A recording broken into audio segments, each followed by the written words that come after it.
જય માતાજી મિત્રો, આજે આપણે વાત કરવાના છે એસબી હિન્દુસ્તાન વિશે. બરાબર ને વિડીયો અપલોડ કર્યો છે. વિડીયોનું નામ છે સાઈડ ઉપર ચોરી. માં આપણને શીખવા મળે છે કે કોઈ પણ વસ્તુ આપણે લેતા પહેલાં 100 વાર વિચારવું પડે. કારણ કે જો વાઘુજી અને ભૂપતસિંહ બે ચોરી કરવા જતા, બરાબર થઈ ચોરી કરીને જોપો ચોરી કરીને તો નાઠા રસ્તામાં કોક એમને ભારી ગયું.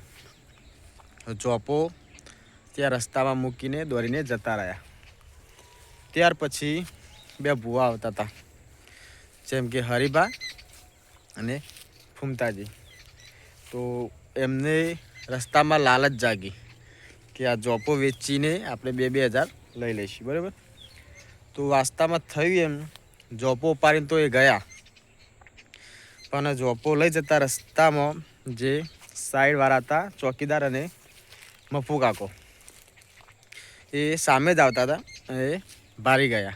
તો એમને લાગ્યું કે જોપો આ બંનેને ચોર્યો છે, તો ઇલ્ઝામ એમના ઉપર આવ્યો. એ ખેગારજી એમને બહુ માર્યા. એટલે પછી તો ભરતસિંહ રસ્તામાં જોઈ ગયા તે ભુવાજી બે બચી ગયા, નહીંતર એમને ખેર નથી.